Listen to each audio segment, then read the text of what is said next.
Hey guys, how's it going? This is Mr. Greiner. I am delivering my first ever flipped classroom lecture here, so please be patient with me as I try to figure this thing out. But the goal here is we're going to talk about the War of 1812. The War of 1812 is sort of a historical footnote for American history. It demonstrates something about its time period. It is really important if you're Canadian, but for most Americans, it is just sort of a trivial event, something where we would say, hey, did you know that the national anthem came out of the War of 1812? However, it is a turning point in American history, one that historians are increasingly recognize as being a significant turning point in American history, a generational turning point. This is the last moment of the sort of what we consider to be the revolutionary generation of America. This is the last time we're going to see names like Madison, last time we're going to see names like Jefferson, and a new generation will really emerge. That new generation will be exemplified by the great hero of the War of 1812, who will be Andrew Jackson. A hero at the time, today a little more villainous, but we'll get into that later this unit. So some basics on the War of 1812 is, without getting into huge background on it, it was a 3-year war. It was us declaring war, us meaning the United States, declaring war against the British Empire. And sort of connected to that is declaring war against a Native American alliance that had developed underneath two brothers, Tecumseh and Prophet. And they were working directly with the British Empire. So we sort of lump that together, even though the Native American alliances were largely defeated by 1812. We still consider it to be part of the same conflict. It's also part of the Napoleonic Wars. All right, we are like the 7 Years' War. America is getting more or less dragged into a much larger conflict that we are only a small, tiny part of. So while what we call the War of 1812, the rest of the world more accurately calls the Napoleonic Wars. And it ends, partially the reason why it's not very remembered historically is that it ends in a stalemate. Neither side gains much territory. The map looks the same at the beginning of the war and the end of the war. There is some significant territorial concessions when we're talking about Native Americans, but since we don't really draw them on the map, we just sort of say, well, it's a stalemate. Neither side won. And kind of another reason why, as I said before, this war isn't all that well covered. The consequences are a little more hidden behind the scenes. You got to dig a little bit deeper. So, the way we're going to cover these notes is instead of me going through the information chronologically, we're going to go through the information through various historical interpretations. The 4 historical interpretations, which I've already put on the note sheet that I've provided for you, are: the War of 1812 was a second American Revolution. As one author liked to say, it was the war that made America. So this would imply that we are fighting again against Great Britain for a lot of the same lingering causes that we had in our first American Revolution. So when we look at that historical interpretation, we'll look at evidence that supports that idea, that this was a kind of a replay of the American Revolution. The second one is that the War of 1812 was a war of territorial expansion, that this was a land grab by the United States, part of sort of the vision that America needed to spread over the continent. And so we'll look at evidence that supports that theory as well. But all these theories are correct, by the way. It's just what different historians tend to focus on. The third one is one of my favorites, and it's the shortest one. It's the quickest one. It's the War of 1812 was simply an accident caused by miscommunication between America and Great Britain. Totally avoidable, yet it happened anyway. I think I got one slide dedicated to that idea. The fourth one is one that historians have recently really jumped on, is that the War of 1812 was the event which will turn Hamilton's ideas of how to industrialize America into reality. And so the great irony is that Jefferson and Madison are the ones that will be responsible for the War of 1812, and the results of the War of 1812 will be exactly what they were fighting against. So that's fun. Everyone loves a little historical irony. All right, so let's jump right into the different interpretations, starting with the Second American Revolution. So for this to be the second American Revolution, we're going to have to find ways that the British are restricting the sovereignty of the United States, and for America to be demanding even more independence from the British powerful overlords that are ruling over the Atlantic Ocean, and continue to rule over Canada, and continue to have the largest navy in the in the world, not the United States, the largest navy in the world. So the first one is what you see this image of, and it's the impressment of American sailors. Impressment is a way of saying drafting somebody into your military, but like a draft is a lottery. It's a lottery that there's a chance that you might not get drafted depending on your number. Impressment is if I ran up and, like you see in the picture here, grabbed you, threw you onto a boat, and said, guess what? For the next 4 years, you get to be in the British Navy. Now, being in the Navy might sound like a great way to see the world, but being in the Navy was widely understood to be one of the worst jobs in the world. It was physically abusive, the food was bad, the death rate was enormously high. It was not something anyone wanted to do, including British citizens. British citizens, this was a fate that they would tell their children to watch out for. It was a fate that people tried to avoid.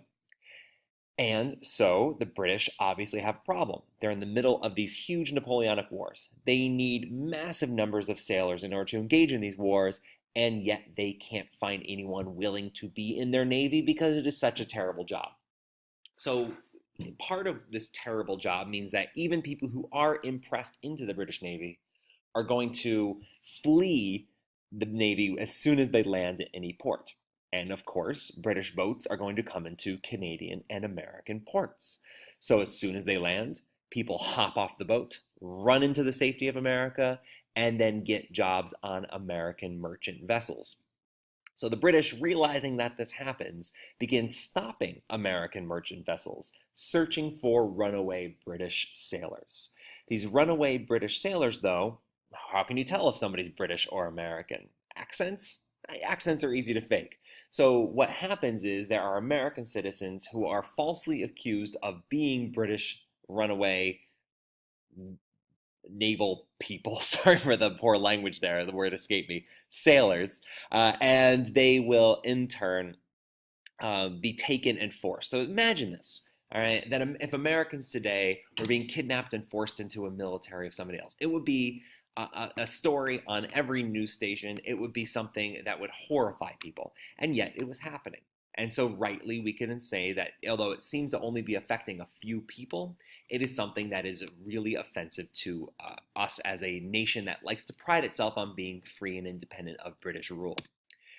So part of this as well is that the British were just brazenly stopping. All right, they're allowed to stop people in the middle of international waters, but the British were coming straight into American waters and stopping American vessels. And not only were they stopping American merchant vessels, they were stopping American naval vessels. So imagine today if another boat came into the port of, well, obviously in Chesapeake, any port in America, and demanded that an American naval vessel stop. When the Americans refused to stop, as one could expect them to have refused to stop and refused to submit to a foreign nation, they were fired upon. And this was seen as just an unbelievable disrespect for the American military and an unbelievable disrespect for our territorial integrity. And then, in addition to that, you have a Native American alliance developing in the Midwest that stretched from basically Toronto to Alabama. We'll talk more about that alliance in a bit, but the British were hoping to kind of use that alliance to stop the spread of Americans. And so they were fueling that alliance with guns and other ways. So we're going to talk about that later, but that's another way of them sort of coming into people who are who are within our territory and giving them guns, which will definitely be used against American farmers. It doesn't matter if you think that the Native Americans are right in their quest to stop American encroachment. What matters is guns are being fueled into America to shoot at Americans. That's the way that Americans in 1810 are going to view this conflict. So this is just a picture of the Chesapeake Affair. It's just the attack on a boat for no good reason. And then Jefferson sort of understands that there is a crisis developing here. He says that never since the Battle of Lexington have I seen this country in such a state of exasperation as at present. So this is supportive, saying he understands that this is the American people feeling harmed and wronged by British military authority. Very similar to the American Revolution, right? And so Jefferson is in a bit of a bind. If he goes to war, he's got to raise taxes, he's got to develop a military, all the things that he never wanted to do, all the things that he sees as a way of stripping Americans of their freedom. And so he tries to avoid that with all of his little heart. I imagine little heart, I have no idea. And so he ends up trying peaceful coercion. What he does is he attempts to stop the British from taking American sailors, from harming us in our own land by going back into that old American Revolution playbook and saying, here's what we should do. Let's boycott their goods. We will use our economic power in order to persuade the British that their policy is only harming themselves. And these policies would have been very easy to change. Just don't give the Native Americans guns. Just don't be jerks with your Navy.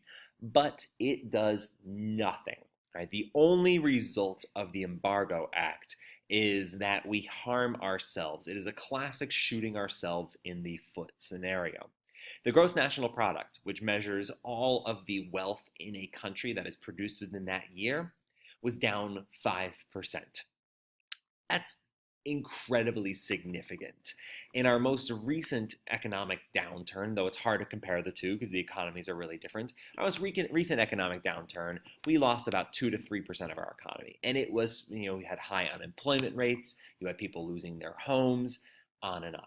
And so a law created by Thomas Jefferson destroys the American economy. That's going to be more than a little bit unpopular. And as well, you see that exports are down from 108 million to 22 million. So this is going to hurt farmers growing cash crops, sure, but it's really going to hurt the merchant class. And the merchant class is in New England, and New England votes Federalist. So that's important to realize, because what we're going to see is a divide form along the Democratic, Republicans, and Federalist line. You would assume that the Federalists would be sort of pro-national strength and not want these encroachments, but the Federalists, this is going to be seen as Mr. Madison and Mr. Jefferson's war, and so I'll just flip the slide. All right, so it's not going to be very popular in Federalist New England, and that is an understatement. So in 1808, this is all heating up. The British are impressing sailors. Native Americans are using their British weapons against our people in the West. And I say our, and I'm sorry about that, but just let's go with it. All right, and in addition, you have this very terrible Embargo Act, which is clearly ineffective. And there are other acts like the other acts that continue the Embargo Act and attempt to adjust them. We're not going to worry about them. They're all failures, and they all have negative economic consequences. So for our purposes, we're just focusing on the Embargo Act. But Madison is elected in 1808, and that's great for Madison, but he inherits all of Jefferson's policies. He is essentially Jefferson's chosen successor. He's a Secretary of State, which was a pattern in the early 1800s, that the Secretary of State became the president, not the vice president. And as well as Madison being elected to the presidency, you also have a group of young congressmen, mostly from the West, who call themselves war hawks. And these war hawks want, as you probably guessed it, war. And so they view that this war as America has to respond to Britain through force, or we will never become free again. These war hawks are also very much pro-expansion, so they'll fit into the next historical interpretation as well, which is about a war of expansion. And so Hezekiah Niles here, he's a classic Republican, classic war hawk, along with Henry Clay, who is the guy who will become the most famous of this generation elected to Congress. We have no further business in hostility than such as purely defensive, while that of Great Britain is to humble or subdue us. The war on our part has become a contest for life, liberty, and property on the part of our enemy, of revenge, of ambition. Okay, so here we have a lot of language being borrowed from the American Revolution. Life, liberty, and property should sound familiar. That's out of John Locke, later borrowed by Thomas Jefferson. We see here that same idea is Great Britain's goal is to humble or subdue us, and if we don't, reestablish our independence now, we will become slaves. That kind of language gets used again. So, with that said, we have another way to sort of demonstrate that this was a second American Revolution is to look at the consequences of the war. Notice we just skipped over the war itself. The war itself is full of, I'm going to go ahead and say it, pointless, stupid battles. There's a few cool ones. If you're into a race to build boats on the Lake Erie, and then those boats go at it, they see each other building, they're building, and then they fire at each other. That's pretty cool. But for our purposes in an APUSH, we're not really a military history class. So what we've done is we've talked about causes of the war, and now we're moving on to consequences. And the single most profound consequence of the War of 1812 is this burst of patriotism and nationalism that you see develop. So historians have named this era, which is at the end of the war until the administration of John Quincy Adams, that 9-year period, the era of good feelings. That sounds nice. I like to be in an era of good feelings. We are not in an era of good feelings. We're in an era of divisiveness and cable news. But, sorry, that was a political aside. The era of good feelings shows that there was such strong nationalism that basically the Federalist Party ceased to exist. And you had James Monroe be reelected to the presidency in 1820 unopposed. All right, he's the only other president besides Washington to run unopposed for the presidency. So there was this kind of explosion of, this idea that we're all in it together, we're all one nation, which is lovely, I guess. You also see internal improvements. These are bridges, roads, canals, turnpikes. There was this push in Congress to unify the nation, to say we are one nation as we demonstrated in the War of 1812, and as one nation we need a transportation network that links us as one nation. The first time that'll ever be said, all right? The first time Americans actually want to be linked up with each other. Madison will veto those internal improvements, but it will sort of, because he thinks he does not have the constitutional authority to do it. It's part of his strict constructionist view, but he vetoes this as an attempt, but it doesn't still limit the fact that this was something desired by most Americans and will be repeated by Henry Clay and his American system, which we'll learn about next unit, and will be repeated on and on. So we start to see the country literally unifying through transportation. And the other thing to know is that this sort of internal improvements will also be done at the state and local level, and some of the most important and significant ones are going to be the Erie Canal and the National Road, which will connect Washington, D.C. with Illinois. So there are some things that literally do connect east to west in this country. And the other fun fact that always comes out of this is you see an increase in national symbolism. Our national anthem is about the Battle of Baltimore, which takes place in the War of 1812. Let's just say, etc., etc. All right, we don't have to keep talking about that. But you do sort of see people begin to call themselves Americans. Before this war, people were Virginians. People were from Massachusetts. And you start to see things binding Americans together. At the same time, we're going to see things tearing Americans apart along regional lines, but that's for next unit. Right now, something is causing them to come together and feel a sense of American identity, a true sense of American identity for really the first time ever. So that's the War of 1812. Let's move on to our next historical interpretation. So that was historical interpretation number 1. You should pause the video, write down any questions you have right now, and then hit play again when you're ready for the next historical interpretation. Here we go. The War of Expansion Theory. So some historians like to look at this as a Second American Revolution, while other more cynical historians look at this as purely a way to steal land from Native Americans and from Canadians. And so one thing we have is what we talked about already, so I'm not going to go much depth on it. The British support Western Native Americans with guns and supplies. This guy here is named Tecumseh. You can see in Tecumseh's outfit, and Tecumseh is a Shawnee, And as a member of the Shawnee, he had been driven by Western settlers, and his father had been killed, and his mother had been killed. And he was driven until his tribe was nearly broken and depleted. And he is a mastermind militarily. And you can see in his picture here, he's wearing a British military outfit, and he's wearing that symbol over his chest is a picture of the Queen, but it's also something that was worn by British military officers. So you can see in his own portrait, he is displaying himself as a member of the British military. Not really a secret thing you're doing here, Britain. All right, we know what's going on. So this Confederation of Native American Alliances under Tecumseh and his brother, the Prophet, is both a military one and a religious one. The religious element is underneath his brother, Prophet, and I'm not going to try to say his Shawnee name. It's like to squat to something or other, and I'm never going to say it correctly, so we'll call him Prophet. And they're unified under this idea of white culture is destroying Indian culture.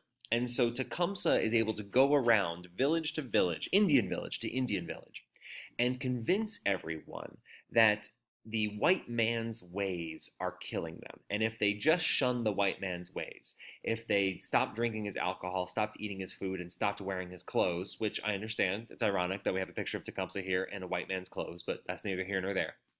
If we can stop doing those things and sort of commit themselves to Native American traditional values, that they'll be blessed by the gods and that they will not be defeated.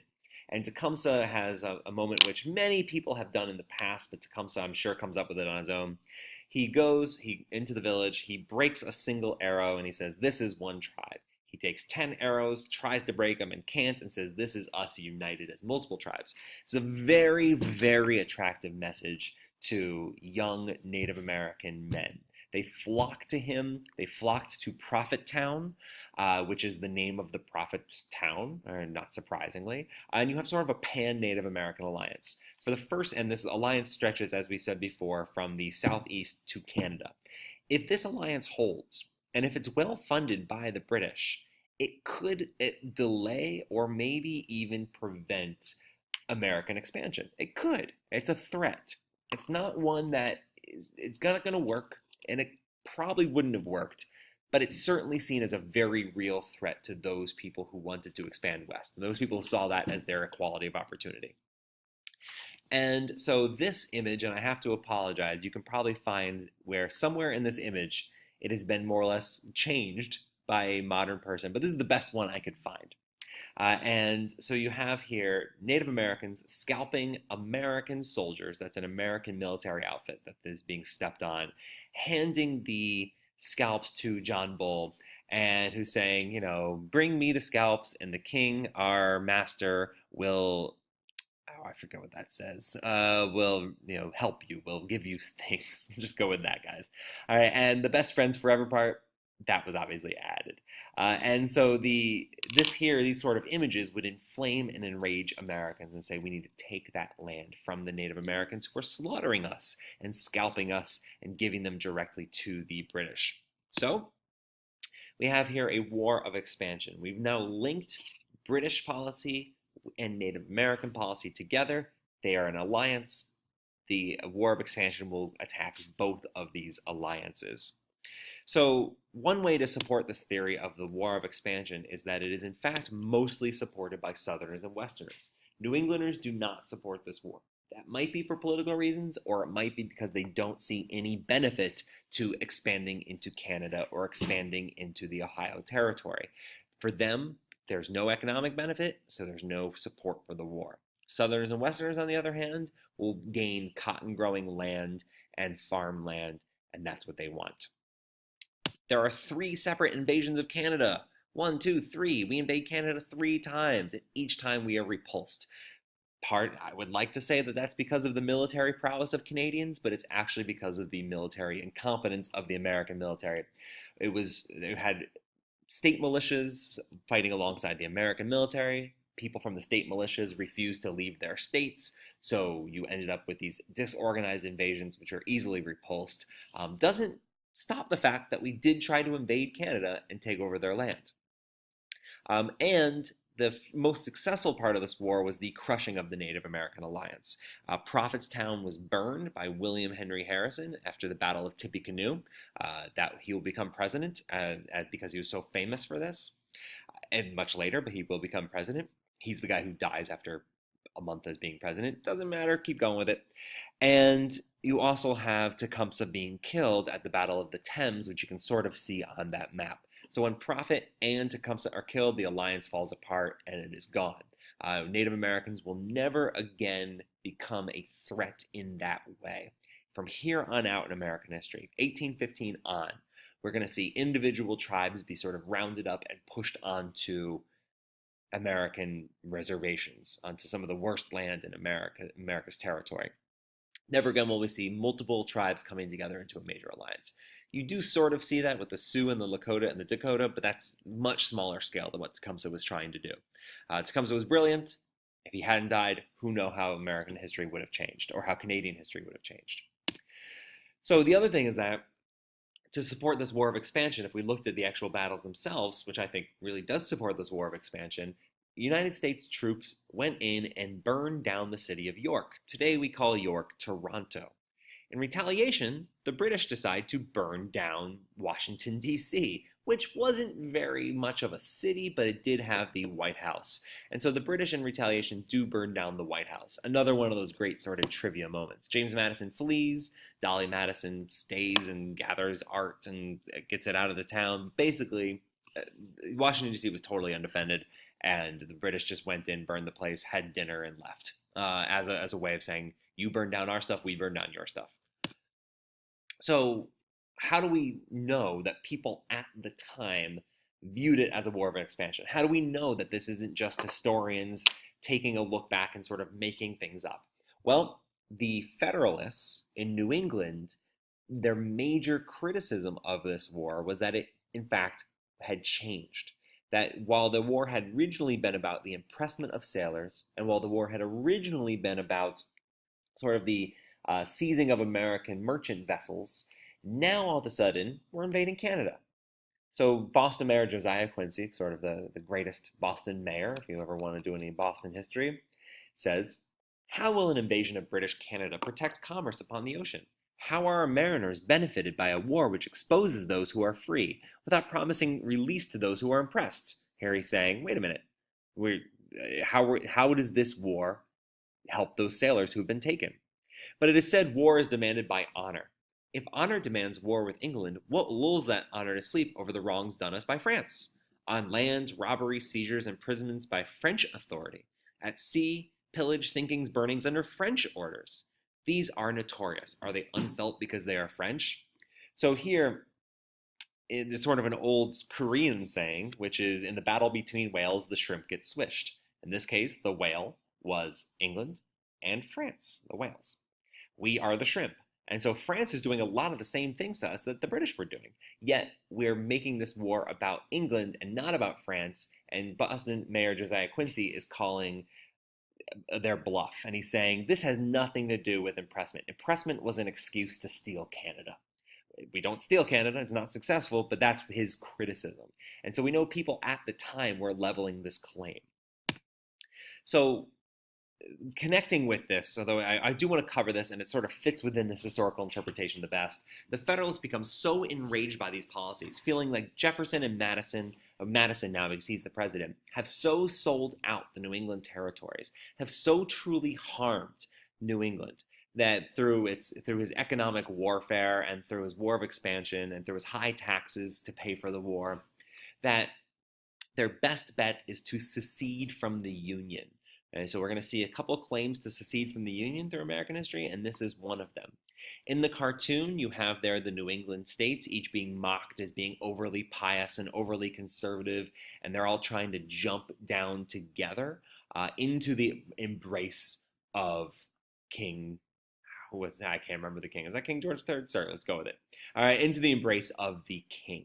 And so their timing is terrible. And this is in the Brinkley readings, but I don't think it was clear that I assigned this to you.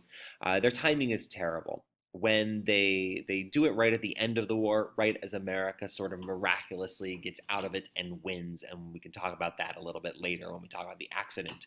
And in the end, they look like they are traitors. They look like the Federalist Party looks like it was trying to join up with a foreign nation with which we were at war at. Imagine we went in World War II if Florida tried to join Nazi Germany. The comparison's not exactly right, but you see what I'm saying. People would be pretty upset by that information. Apologize for that bell. So the Federalist Party at this point will cease to be a national presence. They will get reorganized into something called the Whig Party, WHIG, but for right now, Federalist Party is gone. No one will vote Federalist. They're disorganized, they are a small regional party, and they will no longer have a national presence. And so ends the first party system.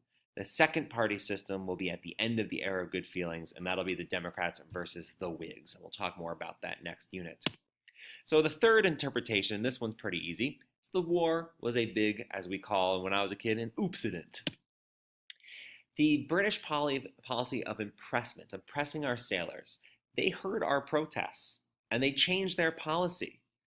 It's just that we didn't get the message that they had actually changed their policy until we had already declared war for ourselves. Remember, the boat takes a few weeks to get across, and in the 5 or 6 weeks that the boat with the message saying we will no longer oppress Americans gets to James Madison, oops, we've already declared war, and so we just keep fighting the thing.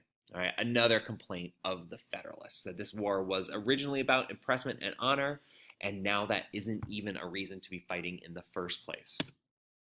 The US was wildly unprepared. Its invasions were disastrous and they really lacked public support. People supported the war in theory, but when it came to actually fighting it or paying for it, they did not support it. So it shows clearly that the American public is kind of not behind it.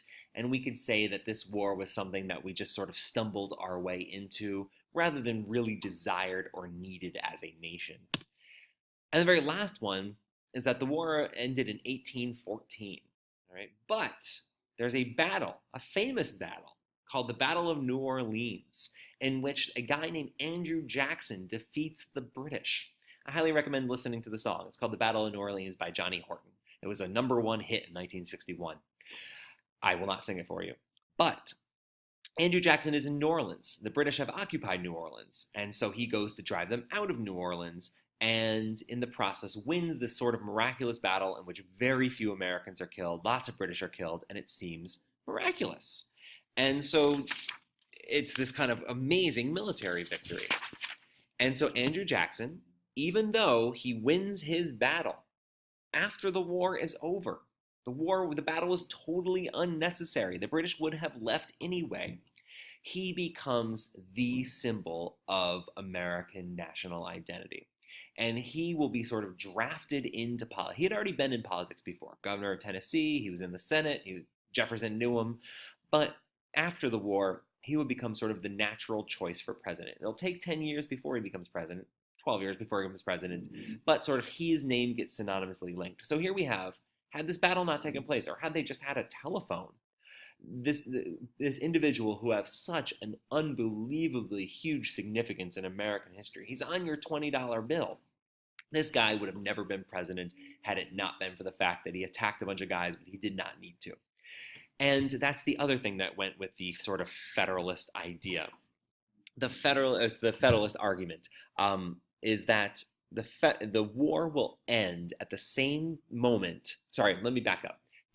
The message that the war ended, that sort of note that a treaty had been signed, will reach Boston, New York, and Philadelphia at the same moment that the word that Andrew Jackson has defeated the British in New Orleans will reach Boston, New York, and Philadelphia. So in the minds of the public, Andrew Jackson won the war, although that a thinking person must have known that there's no way that could be. And the image that you're seeing here was something that was a piece of technology that had been invented right at that moment, in which you could make quick color copies, called a color lithograph. And these quick color copies end up going in bars and taverns and homes, and these are sold for very cheaply all around the country. And right there front and center is an American flag and Andrew Jackson. So that is sort of And another one of those sort of quirky things from history. Shouldn't have happened. It did. And Andrew Jackson will become the great symbol of American Union and American military. All right. That was our third historical interpretation. So I didn't pause after the last one, but hopefully you have paused. You can write down any questions that you have. Just as a little warning, the first two historical interpretations are obviously more important than the third. This fourth interpretation doesn't challenge any of the other two. It's just another lens with which to view the War of 1812. So no one's saying, sorry,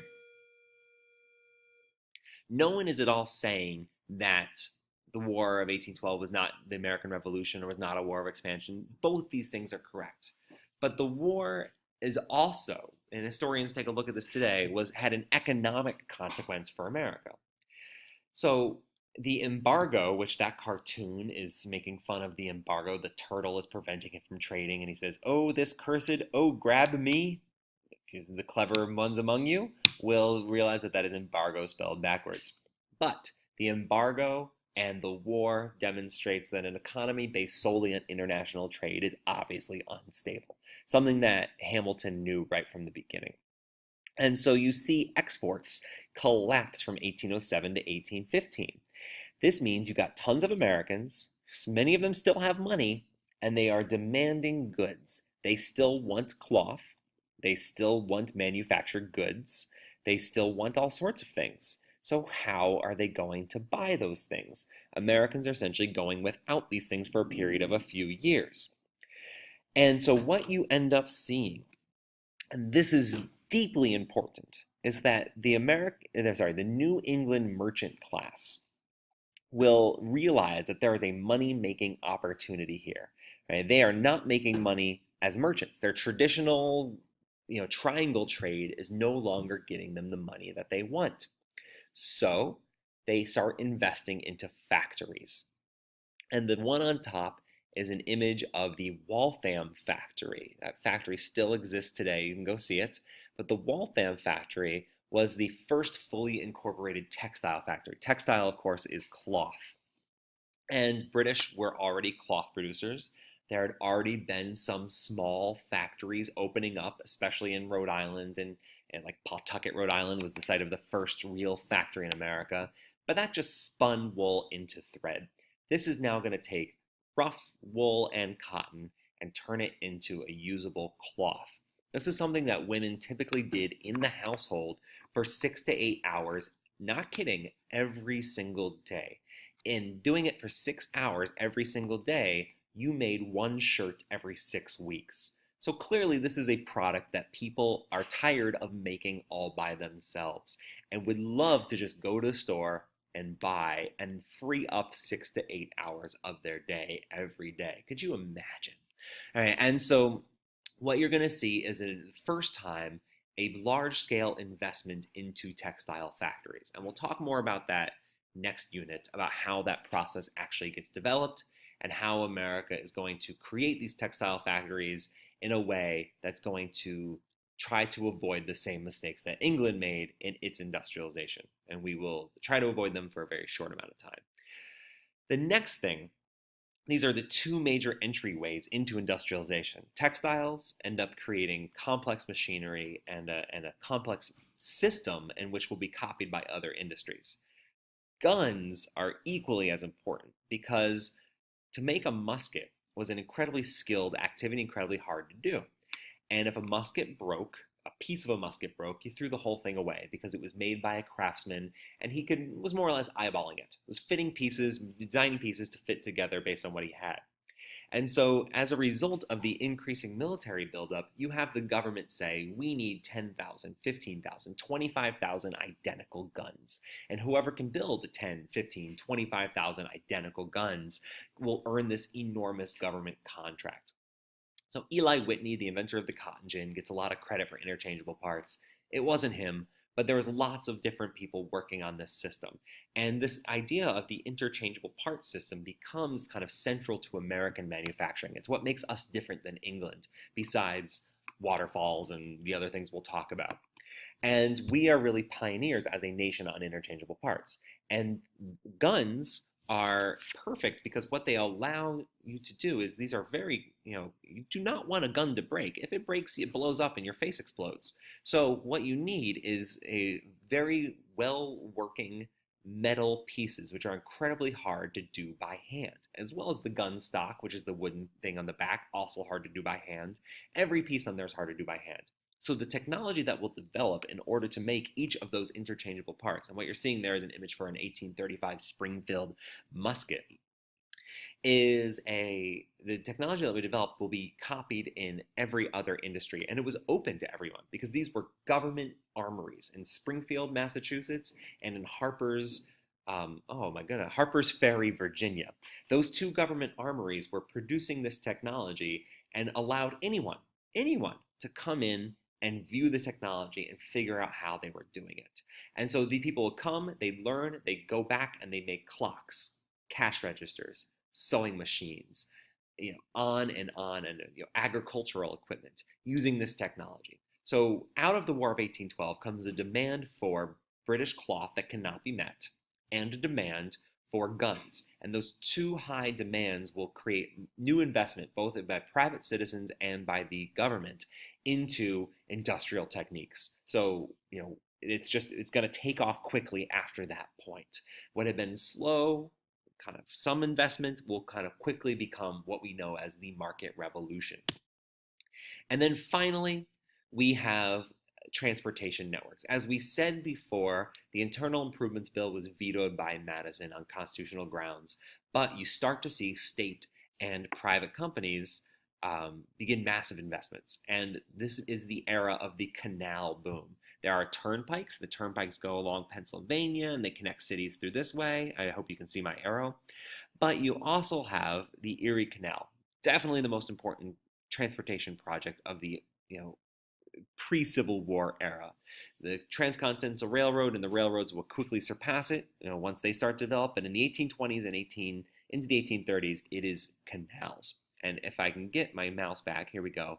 What you can see is this is a terrible map, but if I follow my arrow, I am going up the Hudson River. The Hudson River goes sharply left, and then it kind of ends right there. And there's a gap in the mountains right there. So if I could build a canal that goes from here, there we go, here to here, I can now get a transportation network. I can take all the things from England through New York City, through Albany, through Schenectady, through Rome, and come out this way into the Erie, connected with canals here, and I've now linked east and west, manufacturing and agriculture. I've now created a national marketplace. All right, we had local marketplaces, we had some international trade. It was important, but it was some international trade. We've now gone from local marketplaces to regional marketplaces to national marketplaces. All right, you can now buy cloth made in Lowell and Waltham in Indiana, and you can buy corn and pork grown in Ohio in places like Vermont, which will have profound economic consequences for both of those regions, which we will also talk about next unit. So that is the 4 historical interpretations. Going all the way back to the 4 historical interpretations. Sorry, this is probably making you a little dizzy and sick. There we go. It was a second American Revolution because it was us resisting British authority and using a lot of the same language and ideas borrowed from the American Revolution, everything from boycotts to language used in the Revolution. It was a war of territorial expansion because we tried to take Canada and we ended up, the real loser of the War of 1812 are Native Americans in the Midwest. They are, if you could say anyone lost, it was them. War of 1812 was just an accident, both in the beginning and in the end. Delayed communication caused events to spiral out of control. And finally, the War of 1812 jump-started American industrialism because it sharply increased demand for products at a time when that demand could not be met by Britain or France. So we had to sort of rely on our own marketplace. And once that sort of, I like to call the defibrillator of industrialism, is a lot of times war, kind of a shock to the system, which will cause all sorts of things to happen which were unintended consequences. All right. I hope this was a useful way to present information. I will not do it often. It was 44 minutes. Had it been done during class, it would have taken probably 2.5 class periods. So please let me know if you have any questions and we will answer them in class. Have a wonderful rest of your day.